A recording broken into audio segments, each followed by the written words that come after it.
So today's figure review may be the most fitting usage of this music yet, because while we have our amiibo, which are great, and we also have our amiibo cards, which are also pretty decent, there's also actual figures out there. I say that because today's figure is, of course, the Nendoroid 327 Isabelle, or Shizue, depending on if you want to say her name in English or Japanese. And of course, she is the amazing dog assistant from Animal Crossing New Leaf, and she's of course bled over into the newest Animal Crossing New Horizons game.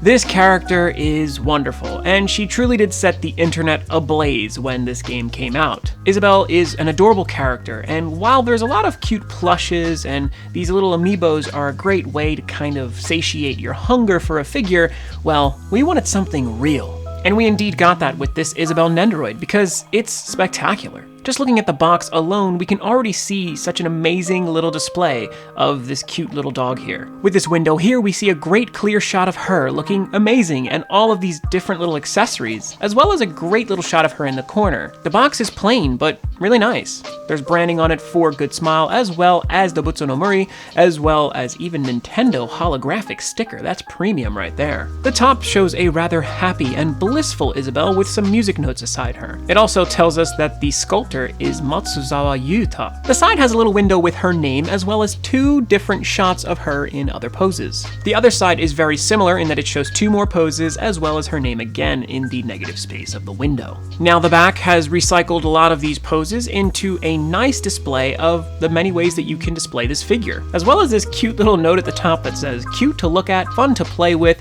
and great to collect Nendoroids. I like that. And on the bottom we see a questionable Isabelle looking at the viewer, and I do rather like when they put a different pose on the bottom, because each side of this box is another canvas to display something. But with all that out of the way, let's open this gigantic box. Because this was from back in the day when Nendoroids were in a much bigger box. They've gotten the sides down so much better now, and they are so tiny and compact. But I can't act like I don't like the way this is displayed. Now once she's out of the box, she looks pretty much perfect. I don't think there was a better way for them to capture her appearance than in the Nendoroid form factor. This works so well for Animal Crossing characters, and I would love to see more, but so far we've only gotten this one in her regular everyday outfit, as well as one of her in her fall outfit as well. So actually similar to the amiibo here, there's one of her in this autumn time sweater, I guess? Regardless of which one you get, they look great, so I do rather like this one. And she's got a decent little bit of articulation, which is funny because, well, who would expect it? Of course, her head can go up and down and turn side to side on a ball peg joint. Her ears, which are hilariously sculpted to such great detail, are also available to go side to side on a peg joint with a little swivel there. Her hair, which is done up in a bun, can also be rotated around and swiveled and all of that good stuff too. And you may be noticing a sound here. That's because she has two little metal bells here, which I think is such a great touch. They jingle constantly when you're moving her around, which is great because a lot of people probably don't realize that she has bells in her hair, and when she walks, you can actually hear it in the game. Now, her arms are on simple peg joints, so they can only go side to side on a swivel, but they also have the ability to twist at the sleeves, so they even have some swivel there, which is very interesting. Now, the rest of her arm is essentially a blob, but this is useful with some of her other accessories. She also has a waist joint where her skirt is separated from her top, and that can turn just a tiny bit, not very much. I feel like I would be forcing it. And then she has these two little gelatinous blob legs, which are also on ball peg joints, so they can go back and forth, and they can swivel as well and rotate around, so that's pretty decent. Finally, her adorable little doggy tail also is on a ball joint, so that can be rotated around, swiveled, whatever you want to do, and it's behind her usually, so you really can't see too much of it even when you're posing her. But I do appreciate that articulation. But overall, this is great. The colors are spot on, the sculpting is absolutely great, and I can't find any flaws with this thing as it is. Even the way her hair is blended at the top isn't terrible, even though there is a line there, but her ears cover up the sides, as well as the tuft of hair on the top of her head comes down over her face, which I think looks amazing. Now, of course, she comes with a Nandroid Base, which is this little flat piece of plastic with a bunch of holes in it, and you can plug the arm, which is of course adjustable on all three of these joints, into any of those small little holes right there, which is great, and it works just fine for Isabelle, because she cannot stand on her own. One problem you may have is that once her stand is plugged in, her tail can only rotate around this axis, but it's really not that big a deal. Again, you don't see it that often. And like with any Nendoroid you buy, you can take off her hair and then remove the faceplate for other expressions. And now a little bit different from the other ones, you actually unplug the hair from the back of the head, and each additional face is essentially its own head, so that's pretty intense. And once you've plugged her back in, you'll notice a very subtle change here. The triangle of her mouth went from being pointed downward to then being pointed upward. So it's a bit of a somewhat indifferent face. And of course, we do enjoy that because an array of emotions is preferred with these types of characters.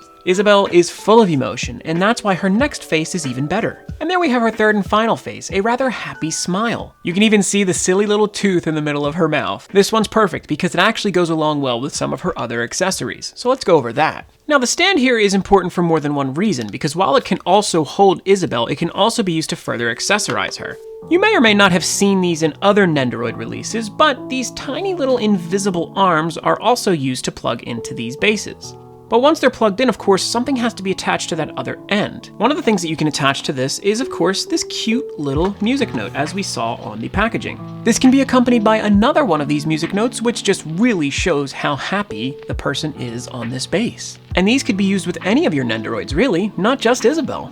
We see a rather happy Umaru here, and I'm assuming she's happy because she has her snacks. But I'm sure you're dying to see it, so here's Isabelle with those music notes. And these things can be moved around because they are both on little ball joints, as well as the arms do have a bit of flex as well. So they're pretty useful. But Isabelle has some other accessories where you might least expect them. And for this next one, I've actually taken off her hair for good reason. For you see, as much as I love the little jingly bell version, there's also this small piece here. And this is of course a replacement for her other headband. And as you see, there's a small arm coming off of it. But what could that be used for? Well, once you plug her hair back in, you can additionally attach something else to that arm. And once you attach this little question mark, you can have Isabelle inquire, "Are you serious, dude?" Yes, there's a great little emote here that you can actually attach to that headband. I would guess you might even be able to plug it into one of the arms for her music notes as well. It wouldn't reach her head, but I guess it would be helpful for potentially using it on other figures. But in addition to that, you can also see she has a different arm right here. Now this one is bent, and it's closer to her face, and there's actually a matching left and right arm for this. And like before, they have some rotation here at the sleeve, which allows them to be turned, and you could use them for other purposes as well. But in addition to those arms and the ones that come on her standard, she also comes with a tiny little pen and a tiny little clipboard, and those are attached to two other arms, which also do have some rotation at the sleeve of the shirt, so you can actually do quite a bit with this. Now, I was really hoping I wouldn't have any problems with this figure, but there has been one. Now, I've had my copy of this figure for quite some time, but unfortunately that would mean that sometimes the plastic deteriorates and maybe even dry rots a little bit. I'm not quite sure if that was the case, but the little music note that you plug into the arm was a little too tight, and I tried to spin it, and it literally twisted the plastic right off. So now I am left with a broken part. The same thing like with the headphones for the Figma of the Splatoon Inkling. This is design that is waiting to be broken, which really sucks because that's one of the better accessories. So how do I feel about this figure?